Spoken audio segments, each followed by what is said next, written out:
right. Good evening, everyone, and welcome.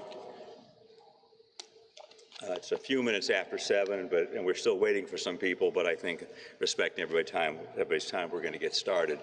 So I'd like, before we begin, to simply introduce our Parish Renew My Church team. When I introduce them, if they would simply come up and let you all take a look at them. So our first is Ms. Katie Tenzillo. She is the principal of our school.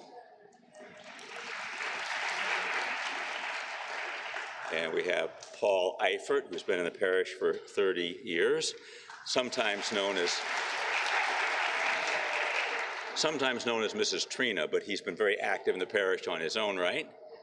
Tina Perluski, in addition to many of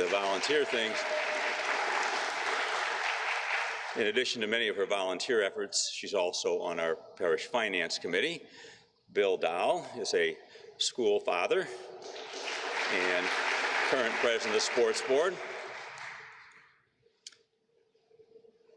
And Paula Diaz is a former school parent, and she is also on our parish council. So she's got the best of both worlds in terms of helping it out. And so together, just a brief overview before we go into the prayer and the agenda for the evening. So we've been meeting for a couple of months to try and understand the whole process of my church.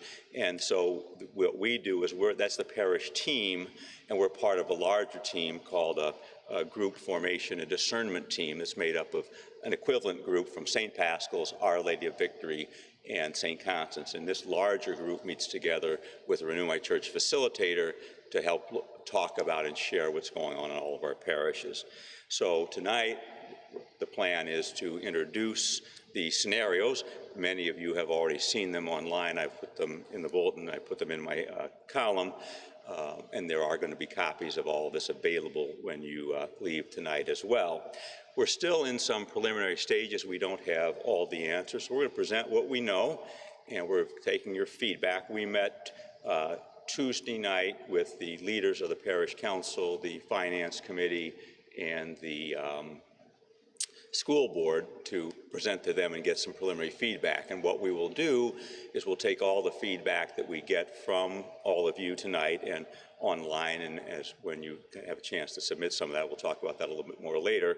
And when we go back to our next meeting, which will be Tuesday night, all the parishes are doing the same thing we are, having these town hall. We'll bring the feedback we've all gotten and try to firm up some more direction and answer some more of the questions, but we don't have all the answers. So, Katie, I think at this time I want to start with I can't see the screen, with the Renew My Church prayer. So you may not be able to read it, and if you can, please follow along. So we'll take a moment to remind ourselves that God is with us. In the name of the Father, and the Son, and the Holy Spirit, amen. Let us pray. Lord Jesus, you speak to us today as you spoke to holy men and women who have gone before us. In every age, in our own time, you call to us and say, renew my church. Pour out the gift of your Holy Spirit upon us, and so enable us to hear you clearly, to listen to each other attentively, to imagine our future boldly, to discern your direction wisely, to persevere in your holy will courageously, to stay together in charity, to surrender our own plans readily, to embrace the greater good, to hand on your gifts to future generations. May we remain in the holy company of the Blessed Virgin Mary, the apostles, and all the saints. May their example and presence inspire us with patient confidence in the work of your grace. We ask this of you who live and reign with the Father in the unity of the Holy Spirit, one God, forever and ever. Amen. In the name of the Father, and the Son, and the Holy Spirit. So we do have two of our former business managers here present, so I have to ask, did you drop off your envelopes on the way in? So part of the whole process about renewing my church is, and you've probably heard this before, but our marketing people tell us you can't repeat things too often, is that for many years we've known that not just in our parish and not just in the Archdiocese of Chicago, but throughout the country, the church attendance has declined quite a lot. Contributions have also declined. School enrollments have declined, and the costs of doing business, of keeping the parish open, have gone up substantially. In the old days, of course, I'm a convert, so I don't remember the good old days in the church as many of you do, but quite frequently the pastor had a secretary in the parish and a housekeeper, and that was about it on the parish staff, and a maintenance guy. School was staffed by nuns for the most part, and they were not really taken well care of by the church, but the upshot was it didn't cost too much to run the school or the parish back then. Now, of course, it costs a lot more money. About 80% of our budget for the school goes for salaries and benefits. And so the model of church as we understand it, this parish-based model, is not really sustainable in the current form. And it's certainly possible to retrench and close and combine some parishes, but if we don't do anything different, we'll have to do that again in 10 years because we're not doing, as a parish, as a church, we're not really doing the mission of the church, which is to go out and tell people the good news about Jesus Christ and get them involved in a community spiritual relationship. And there are a lot of reasons for that. It's not a fault of St. Robert's parishioners or anybody else. It's just the way the culture has evolved here in the United States and in the church over the last 30 or 40 years. So the idea of Renew My Church, and the reason why we have this Renew My Church prayer, is a reflection of St. Francis of Assisi, who was told by Christ to rebuild his church back in the 13th century. And he founded, of course, the Franciscan order and went out and did a lot to renew the church by bringing in people, by bringing in prayer, by telling the good news, and by kind of doing what Jesus did, taking care of people around him.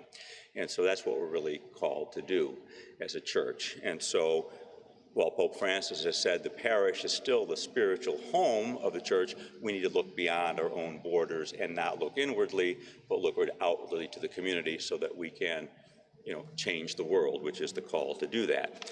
And so when the Cardinal started Renew My Church about 5 years ago, the idea was, how do we help people to go out into the community rather than just doing what Pope Francis calls self-referential, where we're just looking to take our parish and just keep doing what we're doing and be kind of like a closed social club.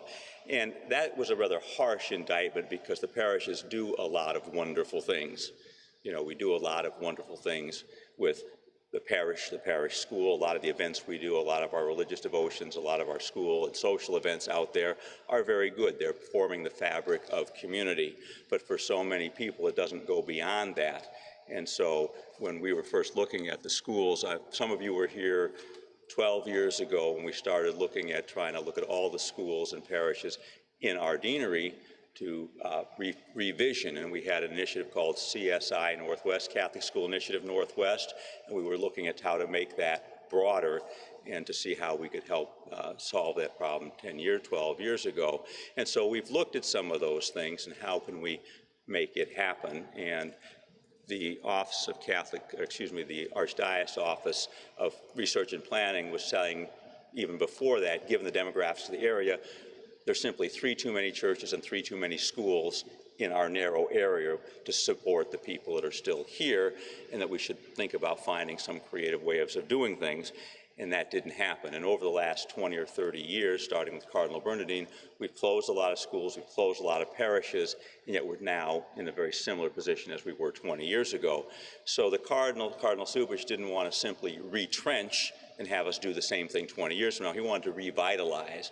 And so in order to do that, it's not simply about closing parishes or closing schools, but how do we look at the larger community which we're all situated in, and how do we best use our resources to carry out that mission so that we don't duplicate everything in each church, each parish, which we can no longer afford to do. And so that's the whole impetus, the spiritual side of Renew My Church. And we've had some success with it. If we particularly look at the Pilsen area, which is much more poor area than we are, they combined 8 churches, kept 4 of the worship sites open and 3 of the schools, and by coming together they were able to afford some full-time ministry people, a DRE, a deacon, a pastoral associate, to help do some of those things and to help continue to spread the message and try to make that community more viable. And so that's kind of the vision, the spiritual piece. But we really can't get to the spiritual piece, the reason behind it, until we also take care of the structural piece. What are our resources in our community, in the 4-parish area that we're looking at? That's our grouping: St. Paschal, St. Constance, Our Lady of Victory, and ourselves. Who are we serving? What does the parish look like? What are the needs in the community? And how can we combine, in some ways, our resources to better the mission? And so that's the original vision for the restructuring. How can we do that? Because as all of you know who are homeowners, buildings are expensive to maintain, and there's a lot of things that are expensive to repair and replace. And so we look at that. Our school, for example, was built in 1931. It's an old building, in the senior building. St. Paschal's Church was built in 1912. St. Constance was built around 1908. So Our Lady of Victory was built around 1916. So we have big old churches that take a lot of money and effort to maintain, money that perhaps might be better spent working on mission. So there's no foregone idea of what the best way to do that is. We've been working to look at some of that tonight. We're going to present some scenarios that we have come up with to start the conversation. We're still looking for a lot more data. We still have not had the building analysis with the capital requirement repair needs that have been assessed by, we had an outside consultant come in and evaluate all the parishes actually throughout the diocese to look what those capital needs might be. We haven't had a chance to look at those figures for our churches and our schools and our convents to look at what that might be yet, and we really haven't totally got a clear idea of where we want to go with the schools, because they were kind of an afterthought in the original plan of Renew My Church. They were originally saying, what are we doing with the parishes and the church and the faith communities? But you really can't do that without considering the schools, which are a vibrant part of all of our communities. So we haven't got all the data, so we don't have all the answers. We're going to be working toward that. So our hope for tonight is to kind of give you this overview of where we are in terms of Renew My Church, what it really is designed to do, and then look at the draft scenarios of we come up with 5 of them. These scenarios did not come from the Archdiocese. They came originally from the pastors who met with a representative from Renew My Church back in in June to discuss what possible configurations might look like to begin a discussion. We didn't have financial data. We didn't even have data about the other parishes. We're simply saying, given our community what we know, what are some possibilities of the way things might look like? And the Renew My Church people have then put that together for us. The Renew My Church people downtown are not the ones making any of the decisions. They're the ones that are guiding the process. We have a facilitator whose job is to encourage the conversation and make sure we're staying on task to do that. And we, as a committee, have been since August 4th. We're meeting every couple of weeks as a larger group and then kind of come back to the parish to share that data. So we want to review the parish scenarios and then have a question and answer period, and then you'll be invited to provide feedback. There is a form that you can pick up at the end of the meeting. It's also online, and you can certainly either fill it out by hand or go online to initiate your responses. And that website will be open all through the process. This is not your only chance to give us feedback. As we get more information, we'll be putting more things out and doing some more consulting, and then trying to get more feedback on all those issues. So, I've been the pastor here for almost 15 years, longer than any other pastor in the area by quite a bit, and yet even I don't know everything, and I don't sit in your shoes.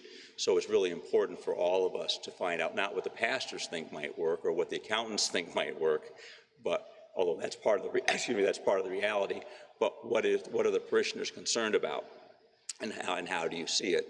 But we're also going to ask you to do something that's very difficult. It's difficult for me as a pastor. It's difficult for all of us, and that is set aside some of our own concerns about my parish or my school and say that that's what's got to survive, and see what might be the needs of the bigger picture, where other schools, other parishes might have something to offer, and what we have to offer that they could take advantage of, and perhaps what are some of the challenges that each of us face within our own own communities. So we looked at that a couple of weeks ago, not by parish, but by the whole grouping. What did we see our strengths and our challenges were as the church in Jefferson, Portage Park area? And those results, those key things at a macro level were put on the website and part of the discussion. So that's how we started the process and where we're going. And then as we go through the process, we'll tabulate and correlate all the information, the feedback you give us, and then we'll continue to update that as well. So when we get through the discussion or the presentation of the scenarios, we'll invite questions and feedback, but we want to kind of make that a cohesive process. So Bill is going to come by one with a microphone as people raise their hands to be heard, and then after each person speaks, I'll try to answer the questions, or someone else will. If it's a comment, we'll take the notes on that. We want to try to limit that to a minute or so per person, and then Bill will sanitize the microphone before going on to the next person. So I'd ask you all, please, to just be courteous and remember that everybody else has things to share. Please make sure that your cell phones are off. I've muted mine as well.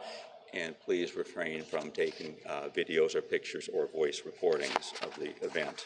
We are taping it, and as we did the first one, and that video will also be up on the website, and that will capture the questions and the comments as well, which will also help us in trying to tabulate that together for feedback. So that's where we are tonight. Katie, where am I supposed to be now? Am I supposed to be on the beginning with scenarios?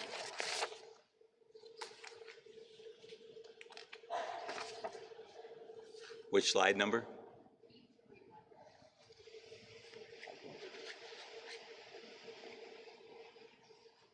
Easy to remember. Okay. So it's actually right in front of me. So the Renew My Church journey is both the spiritual encounter, how are we best carrying the message, and that's the goal to remember and always keep in mind, as I said earlier. But the structural piece, which is what we're beginning through this phase of Renew My Church, is to basically ensure that we have adequate resources, the vitality in which to do that. So we need to look at all of our structures, our buildings, and see how they mesh together to help the mission. And so we're going to be looking collectively at a lot of things. Not tonight, we won't have all because we don't have the information. We'll be looking at buildings and estimated repair costs. We'll be looking at size of the buildings. We'll be looking at the financial picture. We'll be looking at what you have to offer in terms of, well, who are we intangibly? What is the spirit of the parish? What do we do well as a parish? And what do others do well as well in the community, so that we can kind of discern what the best way would be on that. So scenarios are basically possibilities. What are some of the possibilities that regarding the parish and school structure that might be the best way to move forward? And so we will be looking at what the current structures are. Possibilities are that we could remain in our current structures, not likely given that all of us are running slightly in the red on operations and all our schools are subsidized one way or the other. St. Constance has got big shoulders and an endowment that was given to them to keep them open. St. Pascal's is really Pope Francis Global Academy is being subsidized by the Archdiocese, which means by all the parishes, and that really can't continue for a long time. And of course, St. Robert Bellarmine is actually subsidized by the bequest that we've received here in the past. It's not being paid for by operations of the church either, and so obviously that's not a long-term solution, as I've been trying to say for the last several years. So theoretically, all of our schools need help, and we're not sure where we're going to go with that. All of our parishes are struggling just to break even in terms of operations. So it's clear that we need to do something, looking at our buildings, looking at our current structures, looking at our staffing, to see what we could do structurally to make that a more viable solution. So I don't know if this slide 14 is up there, Katie, that has the guiding principles. So when the Archdiocese was consulting with other dioceses throughout the country and trying to come up with some stuff on a national level and for a parish-wide level, they came up with a few basic overview criteria that are not hard and fast because every parish is in a different situation. But basically we came up with the idea that you need at least 800 parishioners attending Mass on a regular basis, to support the parish financially and also to provide the volunteer base that would allow us to continue to do the vibrancy that we need to do that. Operating income of at least $750,000 a year to support that ministry. Again, as I've said, salaries are higher than they used to be when the nuns were running things, and there's more staff required to maintain our buildings. And then from the school side, the potential to reach enrollment of 240 students pre-K through 8, because in most cases, if you have that many kids in the school paying a fair tuition, you don't really need to have a huge subsidy that the parish can't afford to do. And then, of course, the capital repairs and your investments must be affordable and prudent. So we were all instructed years ago through this process to continue to try to maintain our current operations as best we can, but not do a lot of expenses that might not be undertaken right away. So, for example, we had a capital campaign here 10 years ago, back in 2009, 2010, to raise money to replace the church roof, to do all kinds of tuck pointing and brick repair in the school. Those were the two major projects. We did all the school stuff. The church is now 30 years old. The original plan was to replace the roof this past summer and replace the carpeting, which also has been money in the bank from other things. We're told it was okay to do the carpeting, but the roof is a major repair. Hold off on that till we see what might be prudent. But we've continued to do stuff in the school. We've had some other masonry work that needs to be done, and we had people out this last spring and said if we were to do it all totally, we'd need to spend about another $130,000 on masonry work in the school, but about $32,000 was really kind of the life safety stuff to prevent leaks and prevent things from falling. We did that. But that was kind of where we were told that's where we should limit that until we see where Renew My Church goes. So that's what they mean by capital repairs being prudent. So we need to look at those in all of our buildings as well.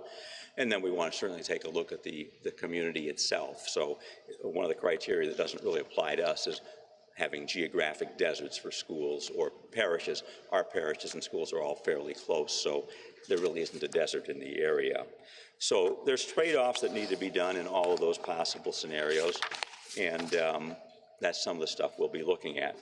As I put on the website in a couple of my articles as well, so the process is we'll be meeting, but we're supposed to come up with some feedback, the pros and cons that our parishioners collectively feel about these different scenarios to make not a recommendation for one idea, but more to make feedback for what we think the strengths and the most probable strengths and weaknesses of various possibilities are in our community, to what they call the Renew My Church Executive Committee. In our grouping area, that's Bishop Manns, that's a couple of the pastors, a couple of priests from Renew My Church, it's a couple of lay people on a lay board, and the pastors and representatives from this committee will make those recommendations and those conversations. And from that, they will look at those criteria that I just talked about and say, does what they're suggesting fit in with this? Is it likely to succeed? And if yes, they will then write up a formal recommendation to the cardinal. He needs to take that to Presbyterial Council, which is the senate of the priests that are elected by each area to represent the pastors throughout the archdiocese, to get their approval and feedback, and then he'll make a decision. Now, at the moment, that decision is going to take place in November, and our proposal had to be taken to the Renew My Church Executive Committee by October 13th. In a meeting with the bishop yesterday, so it's too early for anyone else to know this, I said that this is really too soon because we collapsed the process. Renew My Church really should have started back in March or April. COVID prevented us from doing that. And so we're keeping the same schedule. They still had this October 13th deadline, but we didn't really start serious discussions until July, and the committee did not meet till the first week in August. So they're talking with the bishops this week, and hopefully will let us know that we might have some more time before we do that so we can get more feedback from parishioners to plan the scenarios. So that's the plan, and then the cardinal will make that decision or that announcement either in November or January, depending on other things.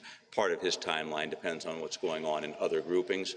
There's a grouping just to the east of us, which is St. Bartholomew and I forget who's in the St. Genevieve in St. Wenceslas. So they're primarily the Hispanic-speaking parishes to the east of us, and there's some discussion about what that might look like as well, not affecting our grouping, but it might affect the timing of the Cardinal's announcement and his decision. That's entirely up to him. We don't have any input into that. So that's the timeline and the process, and then whatever the new arrangement is going to be, will still be St. Robert Bellarmine, and Constance will be Constance, and Paschals will be Paschals. Our Lady of Victory will be Our Lady of Victory through June 30th, and July 1st we'll start moving toward creating this new entity. We saw that recently, obviously, with St. Elizabeth of the Trinity, which is the combination of St. Teclis, St. Cornelius, and St. Tarcissus, and we want to try to avoid some of the problems they had because they didn't feel heard in dialogue, but basically they made that decision last year, and as of July 1st of this year, they started the new entity as well. And so that's the plan, the overview. It seems kind of sudden for many of you, even though we've been kind of working on it for a number of years, and COVID has certainly made that a lot more difficult to communicate and get things done. But so that's where we are. One other distinction that's important to make as we go through the process, parish refers to people. I think that's, I can't read the slide number on that one. Parish refers to people, who we are as a community, and church refers to the building, and the school refers to the school building.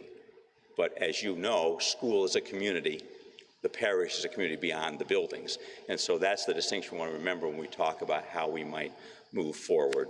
So at this point, we're going to go into the scenarios.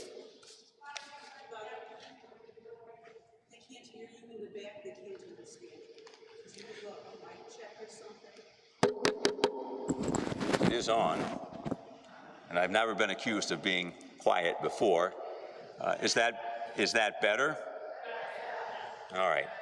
All right, so in the interest of moving forward, I don't think I'm going to repeat all of what I just said. If I had known that a few minutes earlier, I would have spoken up a little better. So we're looking right now at the scenarios for the larger picture, and again, as I just finished saying, we want to look at parish and school as communities, but church and school sometimes as buildings. So we're looking, the structural pieces, what are we going to do, the buildings and the assets, and in some cases liabilities, though we don't have any in terms of financial picture, and how that might merge together to carry the mission for the parishes, the schools, the communities in our neighborhood. And so again, as I said, for those who didn't hear it, the grouping's original discussion took place with the pastors a couple of months ago to begin a conversation. We had several more. The Renew My Church team said, well, we should only focus on the two that make the most financial sense. And I said, no, we're not focusing on two. We're going to put all these out there, and the parishes can come up with more if they don't like what we're hearing. They say this might make more sense, because we don't know, as pastors, what you all are thinking about some of this. And so they reluctantly agreed that we would do it my way, which is, I think, a first in the Archdiocese. So we were going to be looking at all of that. So all the scenarios were kept on the table and opening for discussion as well among the parishes and the groupings for future ones. So in the first scenario, I think that's slide 17, possibility is combining Our Lady of Victory and St. Paschal's. So we'd have two parishes but 3 worship sites open, and the second parish would be St. Constance and ourselves. So all the scenarios, first of all, no matter which one it is, would have the Polish community, the Polish Mass at St. Paschal's cease to exist, and Polish ministry would go all to St. Constance, regardless of what ministry we're looking at.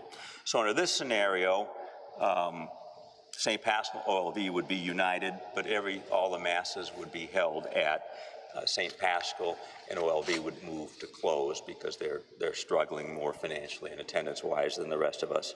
And then St. Constance and SRB merging together, both our churches would be open. They would cease to be a Polish national parish, but they would be the center of the Polish ministry, and we'd continue to hold regular Sunday masses.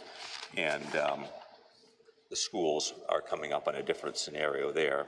So that's the first one. So basically taking us and St. Constance, we're in our parish boundaries technically as a Polish national church, and then taking OLV and St. Paschal's, the east and south of us, and combining that into one large parish as well.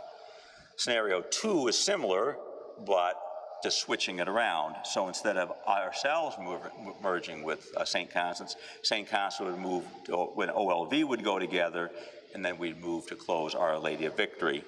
And under the second scenario, we would combine with St. Paschal's, and the Polish ministry would move to St. Constance, and then the determination would be, do we keep both churches open? Do we have one as a major worship site? That hadn't been discussed yet, what that might look like. But the idea is that we don't want to keep all the buildings open in all the parishes. So that's number 2. Scenario number 3 is, again, 2 parishes with 3 churches for Mass. And this is a little different. It would have St. Constance, Our Lady of Victory, and St. Robert Bellarmine combining as one church, and St. Paschal remaining on its own. Not sure how that would happen. If you take the Polish ministry away, their Sunday count's only 635 or so. But nonetheless, that was the one that was brought up by the Renew My Church Committee. So under St. Constance, OLV, and SRB, it's very similar to the other one with us in St. Constance. OLV would close, probably, and then we and St. Constance would continue to work together and have English and Polish Masses at the 2 parishes. Scenario number 4 is just 2 parishes, again, slightly different, with 3 churches, where it would be Our Lady of Victory, St. Paschal, and St. Robert Bellarmine in one parish, and St. Constance would remain on its own. It would cease to be a national parish and would become a territorial parish, which means that they would have a certain responsibility. Right now, technically, they're only responsible for the Polish community that's registered in their parish, and they're supposed to be responsible for the English-speaking people as well. And if they become a territorial parish, they would be responsible for all of that. And so they would cease to be a national parish, but quite probably they would continue to be the only Polish parish Mass in the area. And then again, with Our Lady of Victory, St. Paschal, and St. Robert's combining, 2 of us would maintain a regular schedule, and the other church, which is probably Our Lady of Victory, would close. The advantage of that is, and it's kind of blunt, but you have to say it, is that by closing a parish, and this is what happened up at St. Tecla's, the idea would be to sell off those assets, those buildings, and then the new parish entity would have those assets to help move the mission forward rather than just putting it in buildings. And so what that would mean for any of the parishes, and that's one of the reasons I believe, though I was not part of the conversations, that they decided that because St. Tecla's has this nice property and they were on life support anyway from a financial point of view, they were wearing out their savings the way we were, it would make more sense because there was no debt there and there were assets that could combine to make the parish, what's remaining, actually move forward in mission. And that's probably what would happen in Our Lady of Victory. So if they combine with St. Paschal's would get their assets. If they combine with Constance would get their assets and so forth. And their people would then be invited to join the larger grouping, Our Lady of Jefferson Park, or whatever new name the entity would be. So that's what scenario 4 is all about. And St. Constance then would get some of our territory, but they'd also move north of Higgins to take some of the territory from the parish north of them, so they would have a more territorial parish that could better serve the people. And in scenario 5, which is some ways the hardest to envision, in some ways it's the easiest, all 4 parishes would combine as one parish, and then we had to figure out what that would mean in terms of buildings and land and the number of priests and sacraments. And if you look at all 4 parishes, we have, quite a few people. We have like 4,500 people coming for Mass on a weekend, and we have more funerals than anybody but St. Constance. So between all those sacramental pieces and the schools, how would we best do that? That hadn't been decided or even talked about. That was just saying, let's leave that as a possible scenario where we could figure that out within the buildings. But again, if we were to close certain buildings, land could be sold off to help fund that. And then finally, looking at the schools, and this is where we haven't really gotten firm direction or we haven't really gone into detail about it. All these scenarios talk about the parishes, but really don't talk about how the schools might look. So the first school scenario, which I believe is slide 22, has each school continue its current program. So there's St. Constance School, which is, as I said, funded by the parish and supported with some endowment and big shoulders. We are, St. Robert's has been supported by the parish only, and St. Paschal's is currently an archdiocesan school, Pope Francis Global Academy, and it would presumably, if it stays where as it is, would revert to being a parish school for St. Paschal's if we all stay by ourselves, and they would have to figure out how to fund that, and down the road, should it become unsustainable, any one of our schools could close. So I'm not quite sure how that would work out because we all need help, but that was the first model. And the second model is that St. Constance School would remain open and operate its own program as long as it has outside funding to keep it open, and that St. Robert's and Pope Francis or St. Paschal would combine into one school, either with 2 campuses, could be a junior building, an upper grade class in one or the other, or 2 campuses or 1 campus, and then the other would close. The building would be repurposed for something else.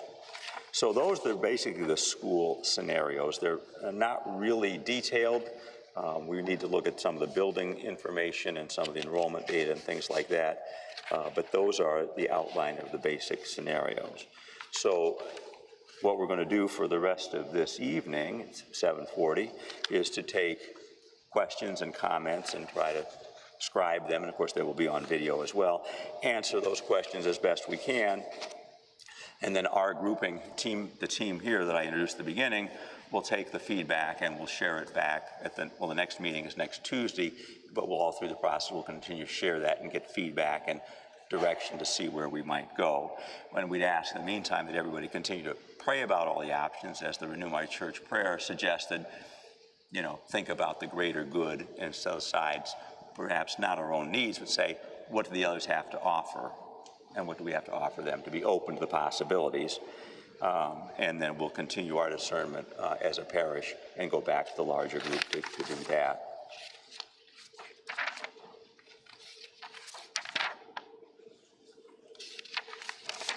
So at this time, I think we would like to go into the questions. Is that where we're going next? Okay. So at this time, we'll have questions and comments. So Bill's going to come among you with the microphone to, so just introduce yourself, ask your question. I'll do the best I can to answer it if I know the answer, and if I don't, it's something we'll bring back to the grouping committee.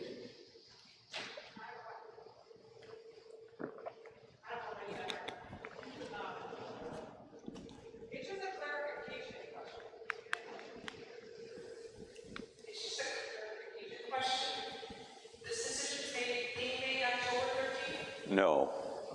Our grouping team, which is a combination of the, so the question was, the decision is being made on October 13th, and she's asking for clarification. The answer to that is no. What we're doing is discussing scenarios, and we're going to make some kind of feedback to the Archdiocese about what we collectively think might work, what would be the strengths and weaknesses of the various things we're presenting.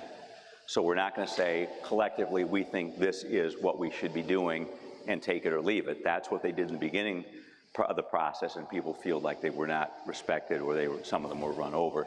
So we have like 5 scenarios at the moment. Commissioners may come up with some different other ones, and we'll try to discuss the pros and cons and then kind of put that together as what seems to be the most feasible 2 or 3 things with what are the pros and the cons, and present that to the Renew My Church Executive Committee, which consists of the bishop and some lay people and some other priests on the Renew My Church Committee downtown, and they'll discuss that. They'll ask us whatever questions they may have. Do we meet the criteria, those criteria about viability that I discussed a little earlier? And then they will look at that and they will make a recommendation to the Cardinal or Presbyterial Council. Or they may say, we don't have enough data, we're not ready to make that decision, we'd like you to go back and consider something else. But as I said, I'm hoping that we'll get a little longer than October 13th, so that would be, because they've crunched the timeline so much. And we're not the only grouping. There's 40 parishes in our diocese that are in 11 groupings, and they're all facing the same timeline problems. So I mean, I'm fairly type A and fairly smart person, but I know that I'm not the only one thinking of these things. I know that you all have wisdom that probably I don't have, that we could bring up in considering all of that.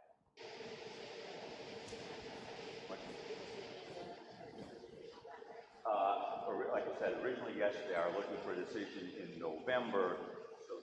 hard to name a pastor for the grouping in January or so to give them more time to get ready to prepare. But because of what's going on in some of their groupings,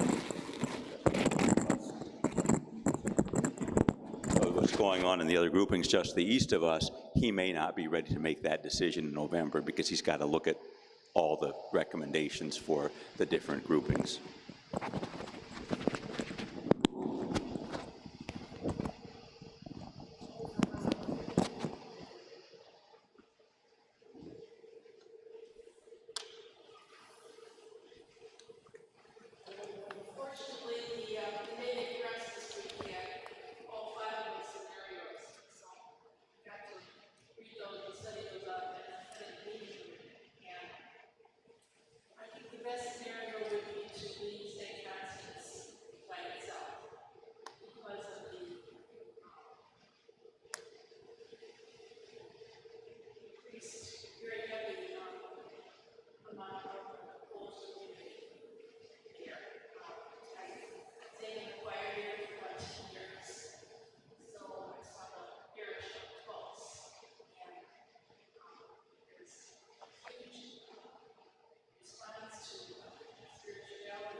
Okay.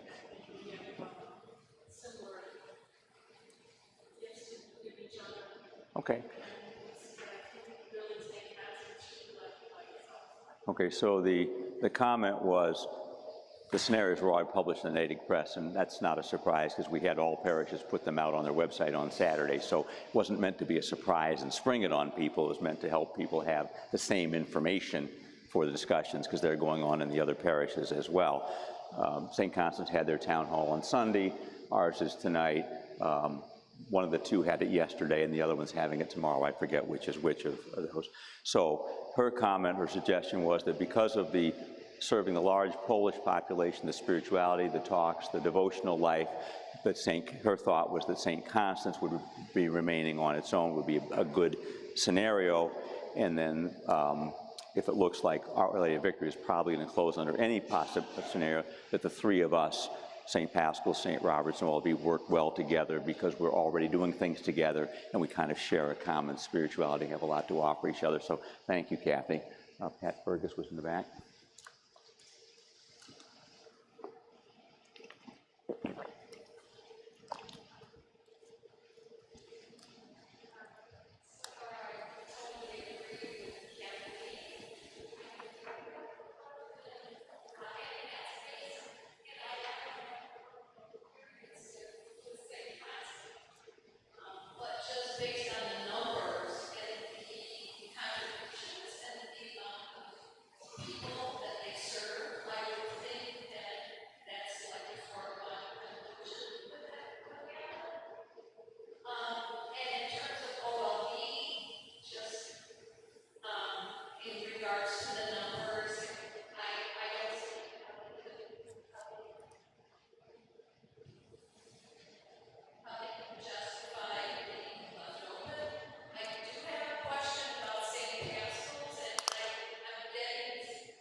Right. Where St. Paschal's would operate on their own, and I don't see that based on the data.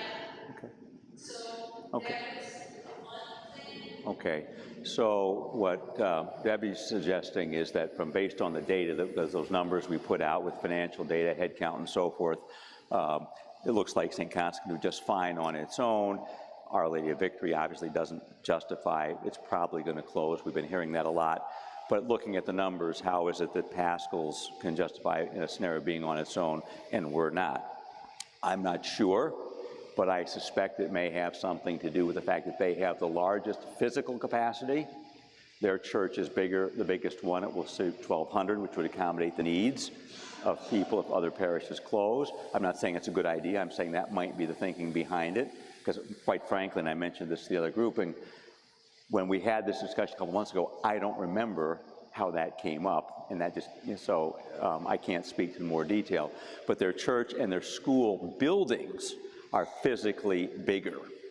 That doesn't mean it's necessarily the best choice, not just upkeep, but there are other school models, other parish models, but that's one reason why they may have that they would stay open. And if we were to combine with Our Lady of Victory and Constance, then basically it's basically that two-parish model where Constance would remain Polish and we would remain the English, but we'd work together. And the possibility could be, because we haven't discussed it, is with one pastor, you could have two Polish masses and two English masses here and the same over there, and you'd have to have a Polish pastor or a Polish associate and do it at both places. It would still be only one parish, so you would save the administrative costs, and the two buildings would be open. I don't know what that's going to look like. That's the whole idea of presenting scenarios. And I certainly have nothing against St. Pascal's. I like the people over there. I used to celebrate Mass much more frequently until the Mass schedule changed. And it's not about we win and they lose or vice versa.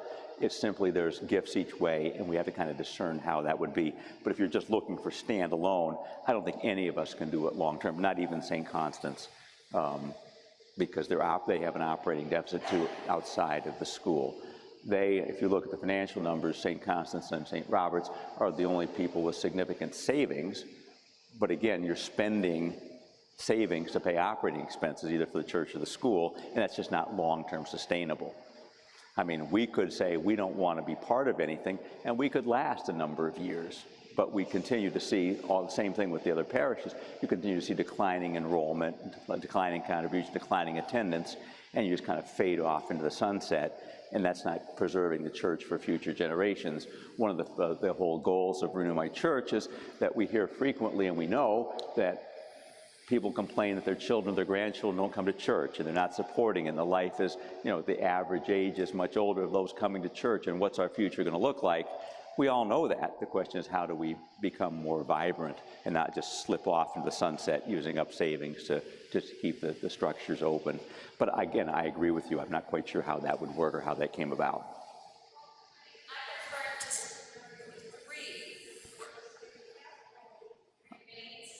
I know.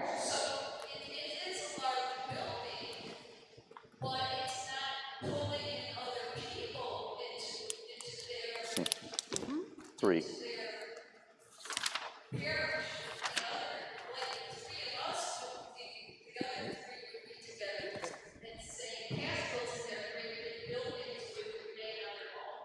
I'm well aware of that. I said I agree with you on that. But what we're saying is if that's the decision, which I don't understand, I don't see how they'd be long-term viable, but we could certainly, but it comes out almost the other scenario where we would combine with OLB and St. Constance as in scenario 3, or the scenario that has OLB combining with St. Pascal's and closing OLB anyway.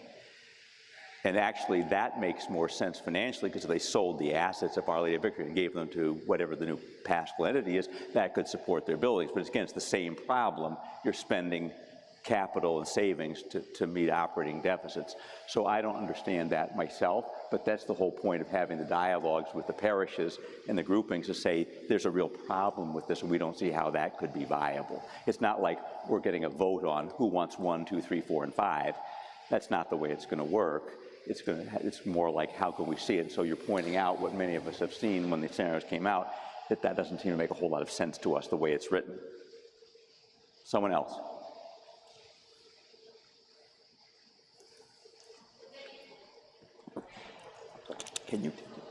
I can't hear you.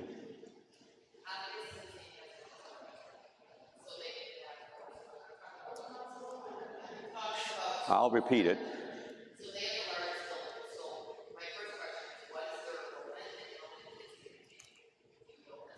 Okay, so she said it's obvious that St. Pascal has the largest building, but what is their enrollment and how many kids they can take? Pre-COVID, because we don't know what's happening right now because a lot of people are doing things differently, their enrollment last year was 220, ours was 280. How many can they hold? I think they can hold about 600. Probably about 350 max. Yeah, but we have a smaller building. I don't know how big, they have 130 kids right now, or they had last year, 135. I don't know how big their school is. I think it would hold about 400, but I'm not sure. We didn't get that information when we did the scenarios, but I think it's about 400 because they were that, when I came here, they had far more. When I came here 15 years ago, they were a much higher enrollment.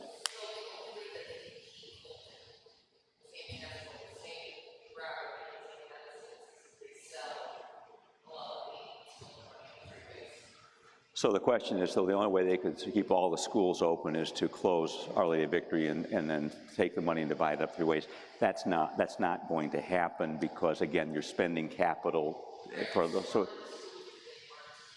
how many they want? My understanding from OCS is they want to keep everything open. They just don't have a plan to fund it. That's what we have to find out more as we go through the process.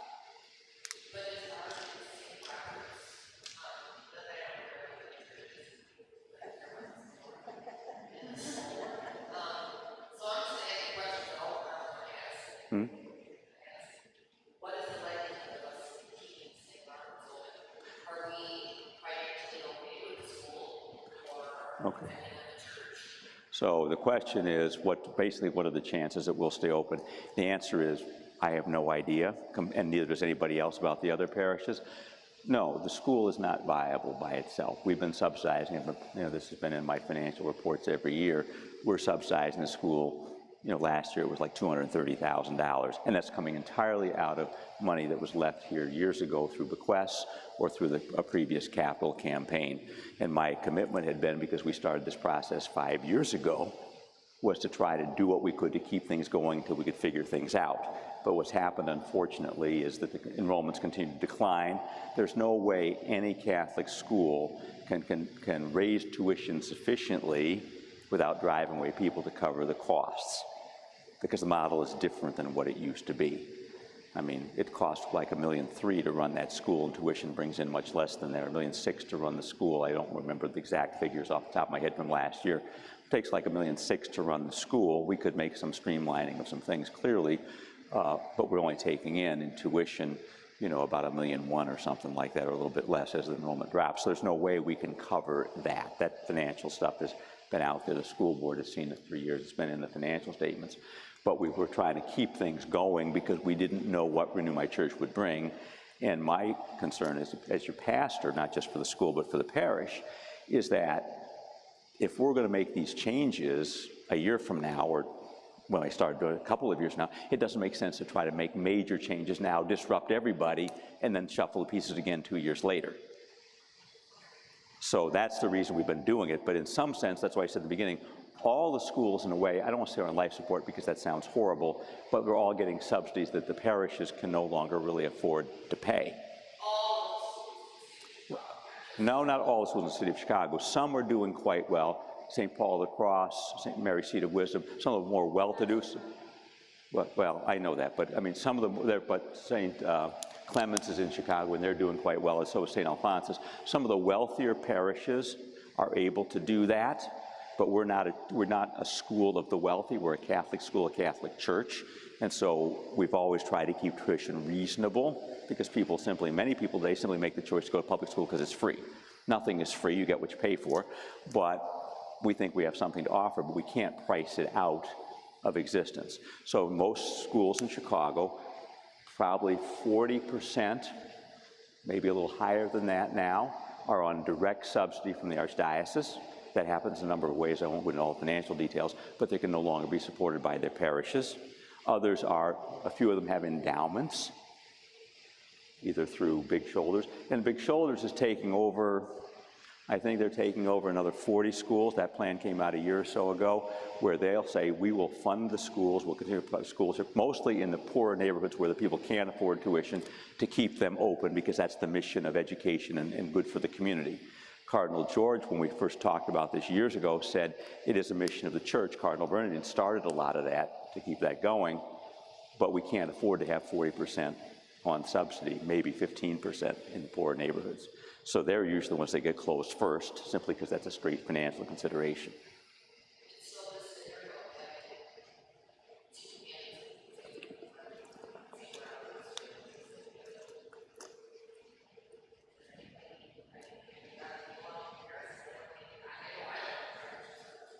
Oh, okay, so the question is then, given one school and two campuses, do parents really want to drive to two places? My guess is probably not. I'm not a parent, but if that's the choice between that and not having the school at all. In point of fact, Pascal's and us are physically are actually pretty close to Constance as well, but we don't have the problem of the expressway, which they had with Cornelius and some of the other things, Our Lady of Victory, that they had with the Pope Francis. My concern is not so much would parents want to go there. That's a choice that all parents have to make, and I respect whatever decision parents make for their families, is can you save enough administratively to support two buildings? Yeah, but it's a mistake to think that owning the land makes it particularly valuable. The market for real estate now is awful, and obviously, if you sell St. Pascal's or Our Lady of Victory to us, I'm not quite sure what you would get out of it, because we have a very small area. If any of our parishes were totally shut down everything, and you were to sell it as a package, and they come in and bulldoze all the buildings and put up condos or shopping malls or whatever. But look at the current economy right now. Look at how many shops are closed in the area. So I don't know how much that would really do in the next few years. That's just I don't have any answers about that either, but because we haven't got some clear direction of some of the numbers out of the Catholic Schools Office yet, not sure how that's going to play out. And as I've said, and our committee said, and we heard Tuesday night from the councils and that represent the church, until we have some more direction about the scenario of the schools, it's hard to say which parish scenarios would make the most sense.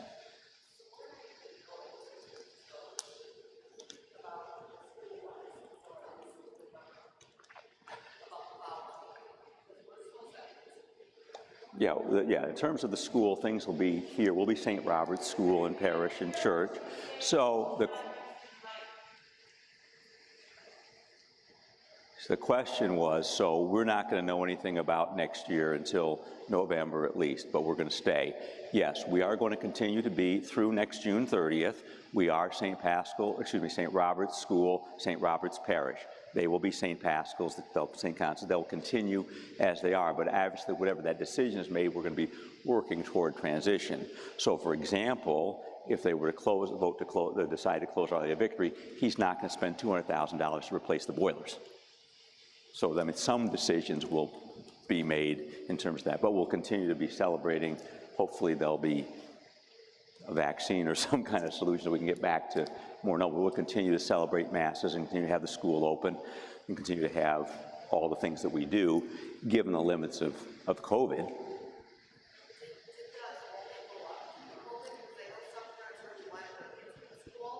I didn't get the first part of the question. Did enrollment go up? Okay, the question is, did enrollment go up due to COVID? Yes and no. We had an initial drop. So we went from 280 down to about 230, and now I understand we're up to like 245.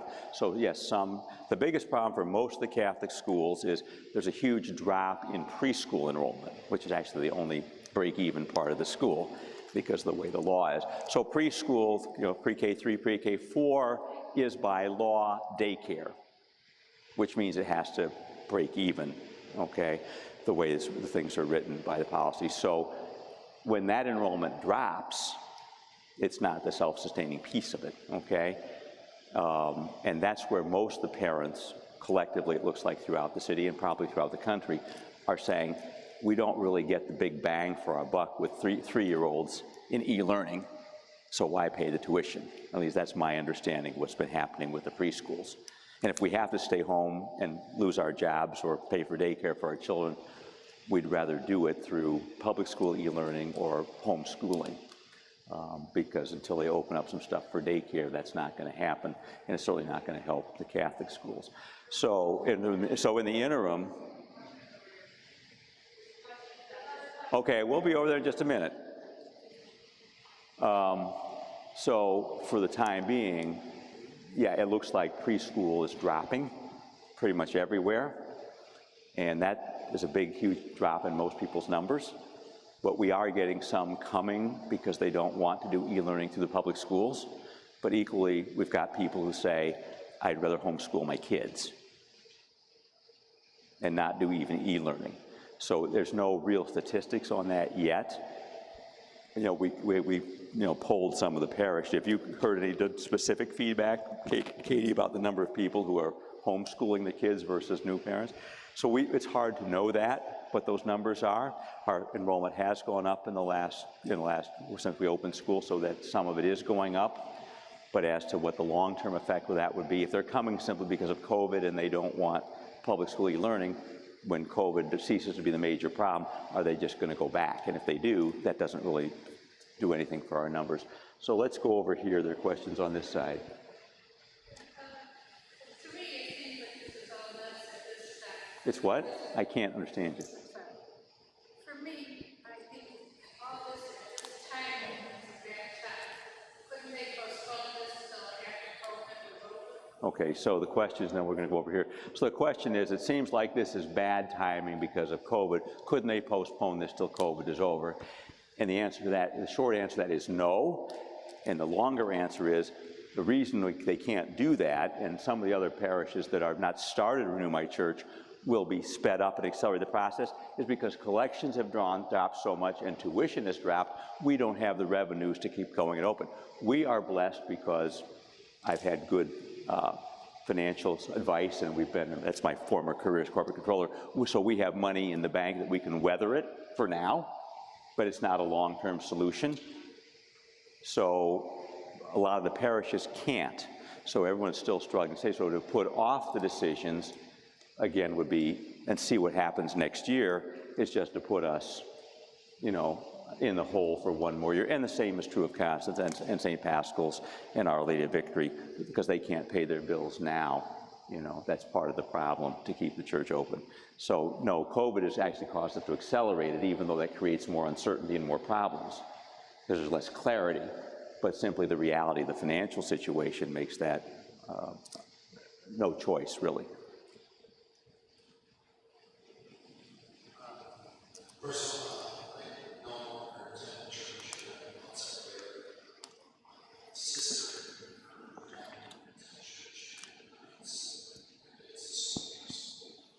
Sorry, so my question is, does it even matter what people here decide from the diocese?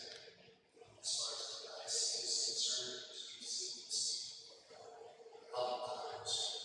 Our Lady of Victory, they told them to raise a certain amount of money for the school, they did, they shut it down anyways. St. Pascal's, combined with another church, they told them, you get to choose the name, there's a push for Cardinal George to name the school, the diocese wrote that. It just seems like the diocese, is this just an exercise of utility, or not really listen to what's being said regardless? Okay, so the question is, does it matter what we suggest? The answer, are we just being played for fools? And it's certainly possible. Anything is possible, including that Christ didn't rise from the dead, and it's been a fiction for all of us for the last 2,000 years.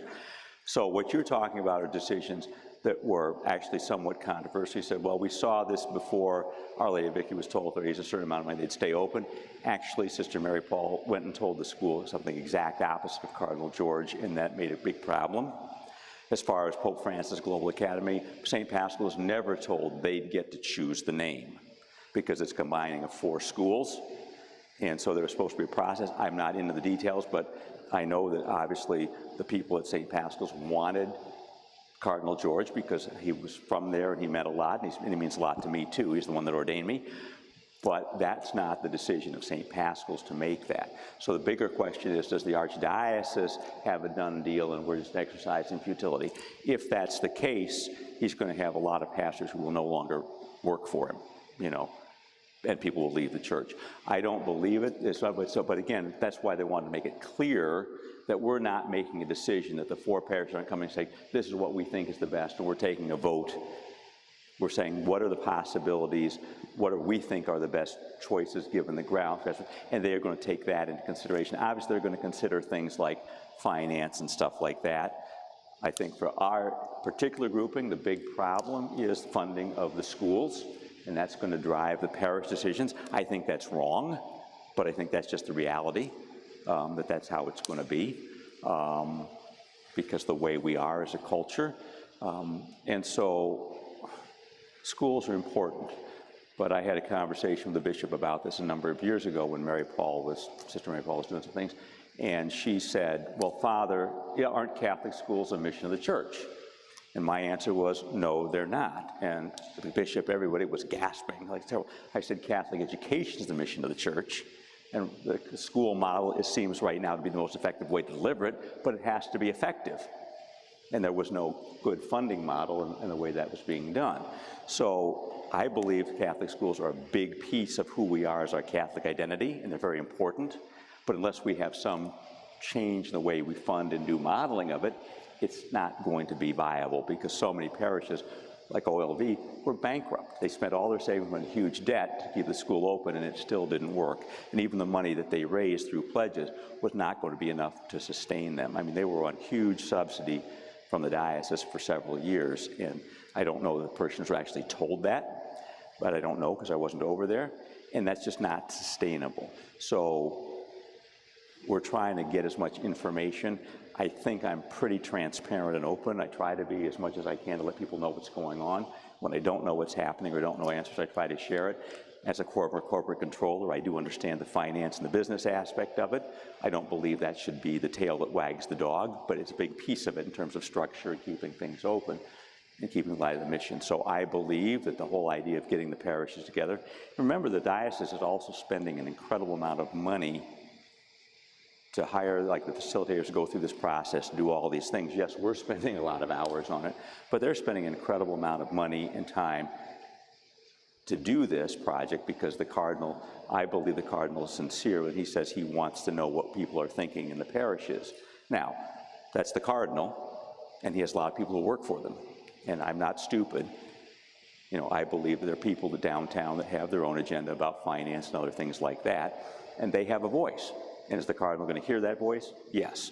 He'll hear ours as well. And that's what we have John Manns, Bishop Manns, for, to help bring that back. What he'll decide, I don't know. But I do think our voice matters. Because if I didn't, I wouldn't be doing this. You know, I'm 65. I could retire and just leave, but I can't do that because I'm here because you are the people that matter to me. And what happens here extremely important to me, and I don't want to see any of it close, but I also want to be as practical as we can, because most priests, not all of us, but most priests go into priesthood because they care about the people and they become part of the community. I've been here for 15 years, so to me, this has become a big part of my family, and so I want to do the best I can. But if I believe that they were trying to lie to us, I would call them out. I've called them out on a number of things in terms of administrative pieces. You know, and that probably makes me one of the least popular priests with the administration, and that's okay. But no, I believe I think that's long enough. I believe the Cardinal's sincere, and I believe our recommendations do matter, as long as it doesn't degenerate into we want St. Robert's, we want Paschals, we want Our Lady of Victory, because then it's just not a collaborative effort, and that's my hope. I don't know, judge others' motives. I'm pretty sure that's not the motive of every priest in every parish throughout the Archdiocese going through this process, but that's what I'm hoping for. Someone else. Do you think it would be possible to get a comparison just how you guys get the parishes from schools? Say it again. So do you think that you guys can do a little comparison, just how you did for the parishes, churches, do it with the schools? So looking at capacity, enrollment, test scores, deficit, resources, just so we can compare the schools. Right, so the question is, can we do the same thing for the schools that we did for the parish, resources, enrollments, and that kind of thing? That stuff we have asked for. It's been slow in coming. Now, in terms of test scores and resources, that's a little more nebulous. I mean, we get test score results and say, well, this parish is doing better than that in terms of scores, but I don't know, again, because this process is so collapsed, how much time we'll have to look at all that. But we'll certainly look at buildings, capacity, enrollment, those kinds of things as well. And I've asked for that. That's why I've asked the bishop yesterday or Tuesday if we could expand this process beyond October 13th, because it's just too quick to get the information to make a meaningful recommendation.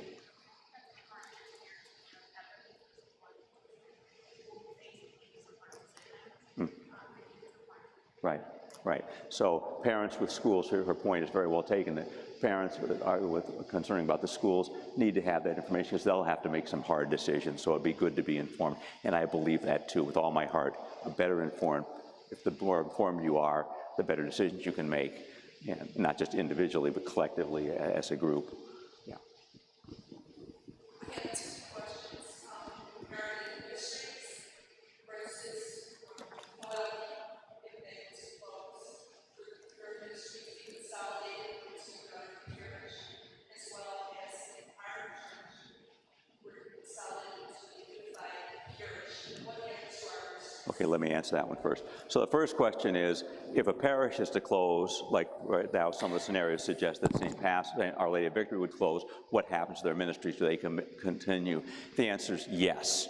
So what we'd be doing, so we have a spread group. I don't know if they still have one over there. We would continue to try to have that and find out what, obviously everybody can't continue to do everything they're all doing, but we would do particularly the education piece, you know, the religious education, the faith formation. Spread is a religious education faith formation program. The programs, because they would perhaps look differently.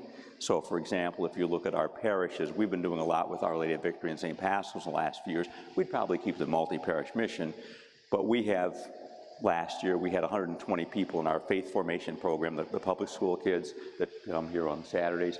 St. Pascal's has about 80, or excuse me, OLB has about 80, and St. Pascal's about 50 or 60. You could easily combine them in one program, but you wouldn't say, but we're going to have a Saturday morning, a Wednesday night, and a Sunday morning program. It would look different, and I don't know what that would look like, but we'd still have those programs. Spread as well. Some of the other things we do, we have the domestic violence ministry here. We just started. Several of the volunteers are on that. We would do that. What we'd be doing, though, regardless of how the parishes are consolidated, is you'd end up with one parish council, presumably from all the people. You'd have one finance committee. You'd have one school board, depending on how that worked out. You might have two liturgy committees if you're having worship sites open, but you'd have those things to try to see the bigger picture, and that's what we call some synergies in terms of operations or economies of scale. So, but yes, we would continue the ministries. And your second question, Julie? The second question is, if a church is consolidated into a larger parish, would the criteria of having 800 parishioners attending Mass still be required for those who are consolidating into a larger parish? So the question is, if parishes consolidate, and I know that the diocese doesn't want us to use that term, would they still have the requirement of 800 in attendance and so forth? And the answer is presumably yes, but if we're combining, we would probably have far more than that. There's 4,500 people in the combined parishes. Roughly 2,500 attend the Polish Masses between Constance and St. Paschal, and about 1,800 attend the English Masses to all four parishes. So while you would lose some people, we'd certainly be well over those critical numbers. The collections would be up as well. The question would be the maintaining of the buildings. How would that look? And that I don't know. Depends on what configuration and how it goes.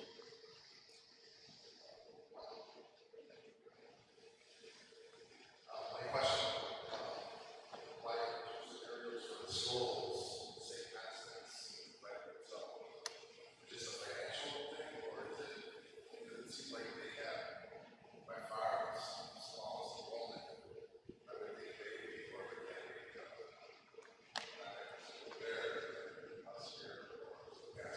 Okay, so the question is, the scenarios for the schools, why is St. Constance being considered staying open? Is it a financial decision? Because we have many more students here and at St. Paschal's as well.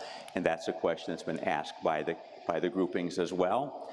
We were waiting for someone. Their basically short answer is they have support funding from Big Shoulders. There's a caveat that that's kept open to get their grant.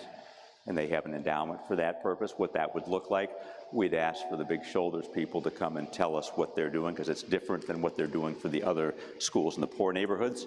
And that gentleman wasn't able to make our last meeting. We're hoping they will be present at our next meeting to find that out. But you're right, on the face of it, it doesn't seem to make a whole lot of sense to keep one school open with 135 kids and combining or close one that's got twice the enrollment. And I don't have an answer for that, but we have brought that up, and that was raised by the people of St. Pascal's and Our Lady of Victory as well. So for once, I didn't have to be the bad guy in the conversation. Back there, don't come up. So there are two scenarios where we are not combined with St. Castle and three where we are combined with St. Castle. In the event we are not merged parishes with St. Castle, do they still merge in school? Okay, so the question is, there are some scenarios where we as a parish would not merge with St. Pascal's, but do I think that we'd still merge the schools? That's odd and awkward. I have actually no clue how to do that. It has been done in, particularly like in the south suburbs, out in the Tinley Park area, St. Elizabeth of the Woods and stuff like that, where they have come together, schools, but they had enough land, they built a brand new school, and then 4 parishes combined to support it. That was kind of what they were hoping to do with Pope Francis Global Academy, but that kind of didn't really work because it was not a new building and they didn't have the money behind it to support it. So yes, it would be possible if we combined with St. Constance, or we stood alone and didn't combine with Pascal's, that our 2 schools would combine. It'd have to be some kind of a hybrid model. But again, the big question is always, what would the funding look like? And what would it look like in terms of 1 campus or 2 campuses with, so what they did at Pope Francis Global Academy was they had 2 campuses make up 1 school, but both were pre-K through 8, and it didn't seem to succeed. So the possibility would be to say 1 school might be the lower grades, perhaps pre-K through 4, 3 or 4, and then the other campus would be the higher grades. That would have its drawbacks, obviously, for parents who have kids of different age groups, but it could be workable if that was the viable solution to keeping them open. I don't have any answers to that, because but also parents will make a decision. And you can't assume that we have 240 or 280 and they have 220, so all 500 are going to come to whatever the new entity is. That's probably not realistic either. So I don't have an answer to that. I said, but that is a possibility. I just have no idea how it would work. It doesn't mean it wouldn't, I just can't see it at the moment. It'd have to be a new hybrid model of administration.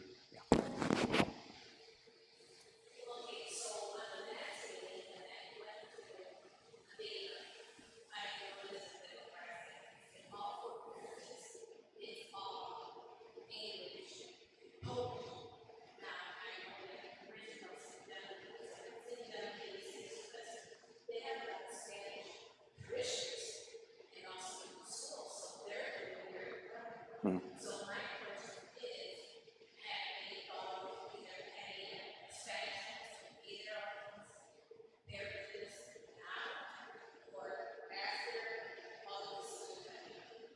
Okay, so the question is a very good one.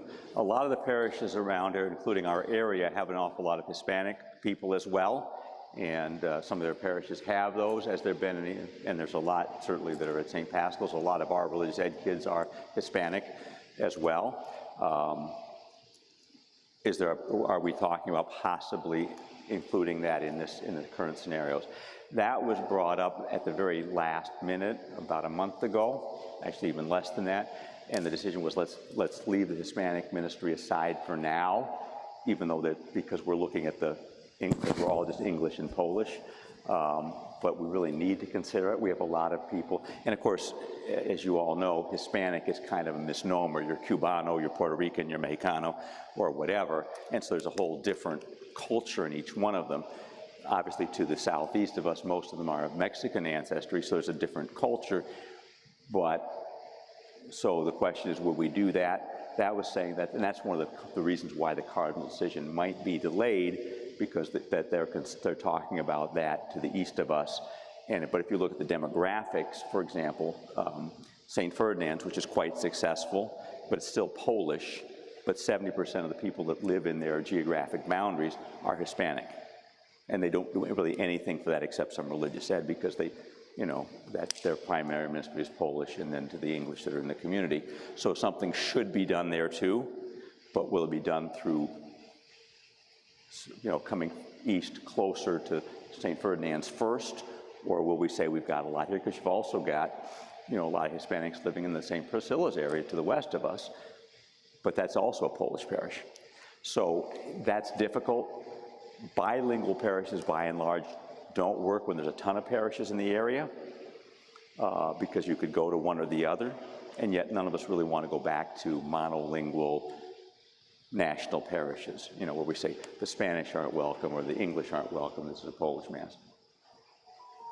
Okay, so at the moment that's not on the table, but it will, but the Cardinal is aware of that in the other groupings, and that may delay his decision about that. But it's important because we have a lot of people, of Latino people here, but there hasn't been any request. You know, I've offered to have Spanish Mass, and I've been told that they really don't want it. The Filipinos don't want a Tagalog Mass. I'd have to import a priest to do that. There are plenty. They're all welcome, but they wanted the Masses in English here because they're second or third generation.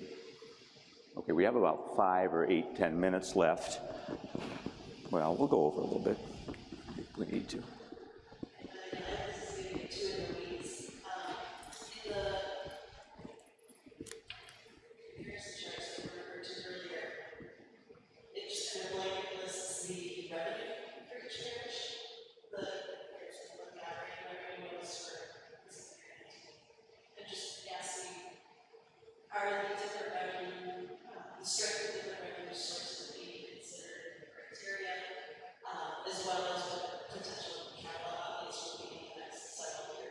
I didn't catch the first part about the revenue page information being blanked out. Or... No. Oh, okay. Okay. Okay. Is there, you know, how much detail is needed to okay. Streams of revenue, which right.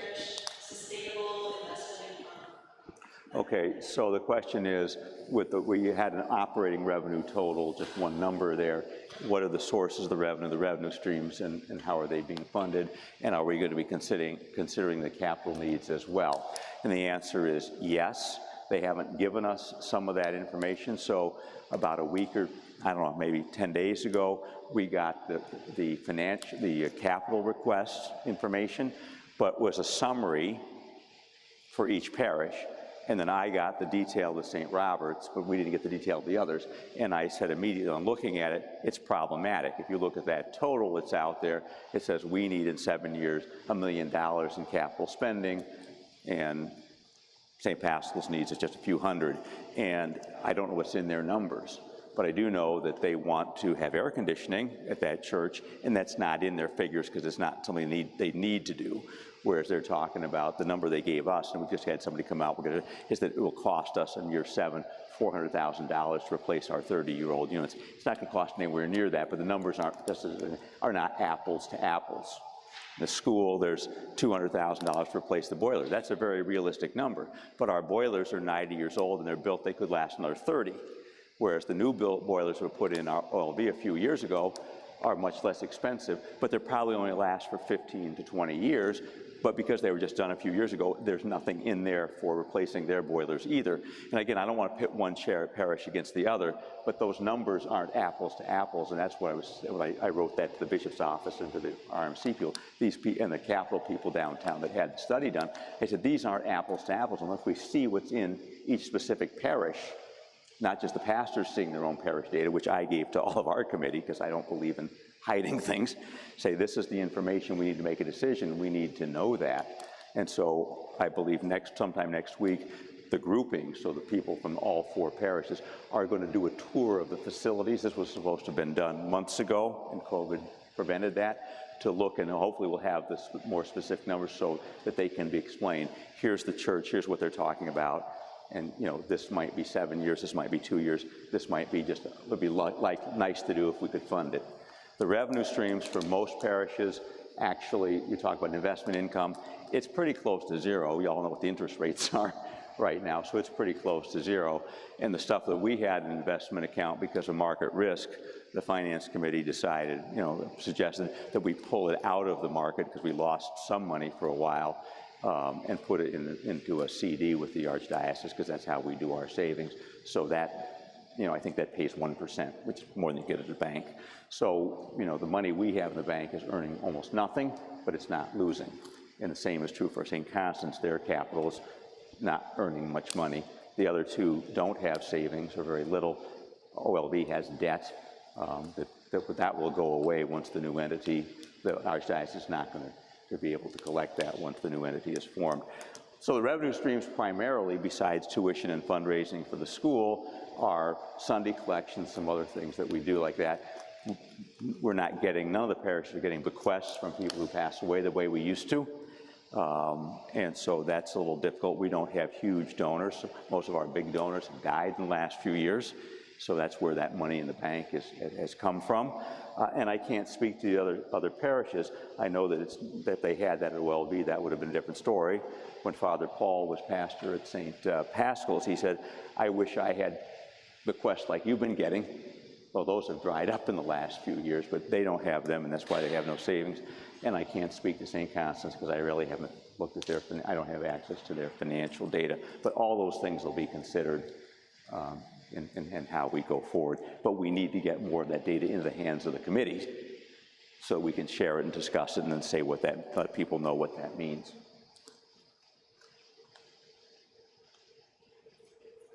Where's Bill? Other questions?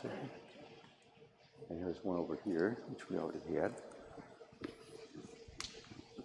I need more water. I'll repeat it, though. My question's about the school. Okay. You said we had 280 people pre-COVID. Yes. Wasn't our enrollment going up before that? Why did we put those classrooms in the basement? Okay, that was several years ago. So about 5 or 6 years ago, yes, the enrollment was up to 375, but then it dropped to 350. And one of the big concerns was many school parents, some moved out of the area, but was that we're not getting them ready to test for high schools. So a lot of them went into things like some of the baccalaureate programs and things like that, like the Taft has that program, so some people left that. Then it went from 350 down to 325, and then it went to 280. So it was going up, and that's why we built those things, which was all also with bequest money, right? Because you can't have full-time classrooms below ground, we put the science lab downstairs, so we had the fire marshal and all that other stuff to do it, and we had to build those stairs up for the exit, which is where most of the cost came in, and we built that because of having room for the classrooms. But since then, the enrollment has dropped, and of course, the fewer kids you have, the harder it is to absorb the overhead. What would the enrollment need to be for it not to be subsidized by the parish? That I can't answer, and the reason is that we have to take a look at some of the expenses. So what we did a few years ago, when Mrs. Mihajl was the principal, we added a lot of specialists, a lot of extra staff. And when she moved to go to Elmhurst to be the principal, when we had hired a principal, Ms. Roy, one of the conditions was hiring an assistant principal because of all the administrative stuff, which no other parish in our area has. And we really couldn't afford it. But because I agreed to do that, because we're trying to get through a new church, we hired, and that's been fortunate because Ms. Roy has said because of health reasons, she didn't want to risk being present in school learning. And so Katie stepped up to be the principal, and we don't have an assistant principal, so we'll save some money there. So part of the whole Renew My Church thing, to be honest with the schools, is to reassess where we're spending in terms of salaries, and we have some other overhead, and there's a little overhead in the church too, where we could do things. The problem is what to do. When I was discussing this with the Renew My Church implementation team, the people will come in and try to combine this stuff and look at the management stuff, and I actually know the man quite well from the corporate world. They're pretty good. He said, don't make major changes now because for the same reason you're suggesting pastorally be stupid, make small changes, but you don't want to do a major disruption. So we didn't change that. So last year we had both the assistant and the principal.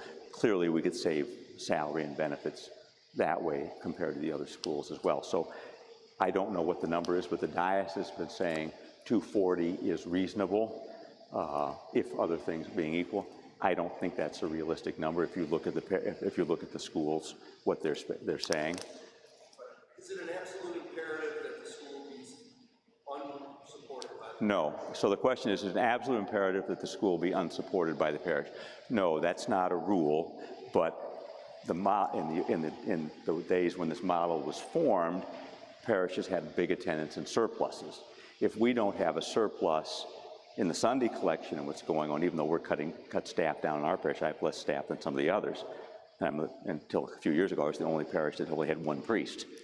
They've got an associate and a retired guy at St. Pascal's. There's 2 associates and a resident over at St. Constance because of the big demand for Polish. We're blessed that Father Scott, he's not a salaried preacher, but but he's been here helping out for over 20 years, and we obviously give him stipends for the service, but we don't have another person on staff. So we don't have a lot of staff, but if the parish is not getting the money through the parish, it can't really subsidize the school except through savings requests or some other fundraising, which we haven't been successful at. We just don't have a lot of parish fundraising, school fundraising, but all the school fundraising, in spite of all that, doesn't cover that. The tuition and the fundraising doesn't cover the cost of it, and so I can't answer your question how much enrollment would take. We would have to look at, once this is done, how we would restructure the administration and the teaching and all that stuff. Because obviously, if you take away specials like gym and art and things like that, it's not going to be as desirable, and parents aren't going to want to come. So that's always the trade-off. So I made the decision 3 years ago, with the support of the parish council, to keep things as they were, to keep those in, even though we were running at a deficit, until we could see what happened within my church, and then hopefully we could, get synergies from the other parishes and however that might work. So my hope is, yes, that the school will continue to stay open, that the parish will be able to stay open, and that we'll find some kind of model where we don't have to do it at the expense necessarily of the other parishes. That would be my hope, and it may not be feasible, but that's my hope, and that's what I've been working for the last 5 years.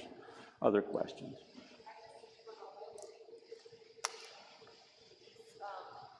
I'm wondering what the church, and this is the entire Catholic Church, so the entire world, what's the bigger picture here? Because maybe they start bringing people back to the church, and it's not happening. Said all the people that donate money, a lot of them are dying off. There's a lot of young people that make a lot of money. Why aren't they coming to church? Why aren't people paying to their kids in a school where they're getting good family values? Why isn't the church really making some decisions? Why people are straying away? Well, we are. So the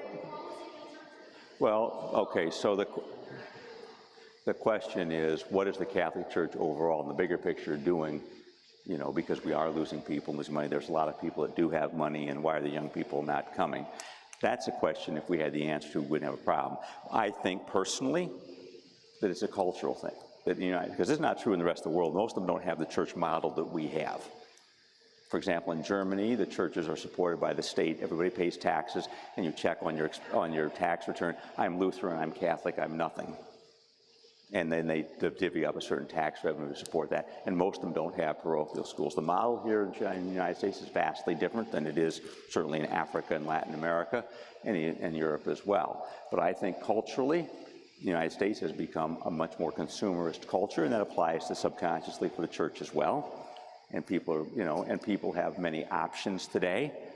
I think that when you have, and this has been true by all the studies about things, when you have countries that are more, as they become more economically well-to-do, you saw this in the Iron Curtain with Poland and others, the people tend to leave the church more because their needs are satisfied or their wants are satisfied by the culture and by, well, but the point of the matter is, so yes, the more church goes, less options. That's certainly true, but that's because but you physically can't keep it open if you don't have the funds. And so, yes, I mean, that was one of the reasons for the To Teach You Christ Is campaign, to try to get some big donors to fund all that. That hasn't really panned out quite yet, so a lot of the money they've received is also from bequests, but you can't touch that till the people die. And so they haven't been able to give the funding and scholarships and things they hope to do. That's a stopgap. That's why Pope Francis is always talking about, we've got to be a church that reaches out to the people. And if we did more social justice, if we reached out to the needs, people would be attracted to it, because young people, and I was young once, I can barely remember it, but they're more idealistic because they haven't been beaten up by the world, and that energizes them. That's why Pope John Paul II was so successful with the youth and World Youth Day, is because he got them fired up. And they saw that the faith means something, it makes a difference in the world, and they were very involved. In the United States, there doesn't seem to be quite that much because of the consumer culture. And again, it's not blame, it's just simply, people make a choice. And people have said, Father, even if you give me $3,000 scholarship, I still have to pay $5,000, so why wouldn't I just go to public schools? Because we haven't, as a church, in my opinion, nurtured vocations to family. But I can't solve that, we can't solve that, and unfortunately, we're now in a short-term thing where we have to make decisions that we hope will bear fruit down the road, because if you can't pay the bills, just like if your furnace goes out, sorry, we're not going to Hawaii for vacation this year because we got to replace the furnace. Same is true with the church at large. You had said earlier we have all this property.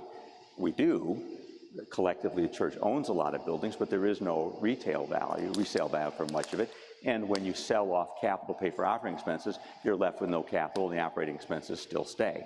So the whole idea of Renew My Church is, hopefully, as we restructure, because we are financially in dire need at the moment,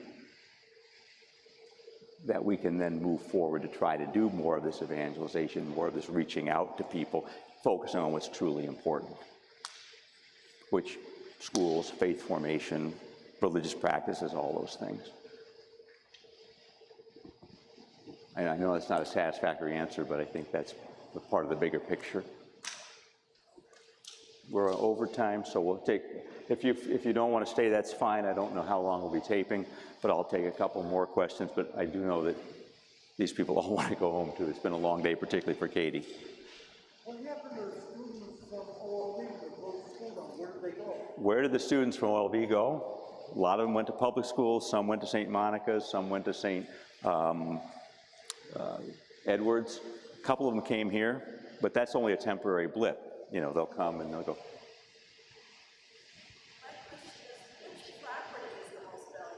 Her question is, which property is the most valuable? I don't know that, but we're all in the same area, so I suspect the property values are about the same.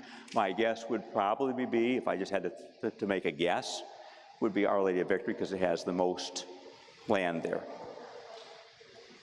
And we're kind of smaller, as is Pascal's. And Pascal's on that narrow street. Dakin is one-way street, narrow residential.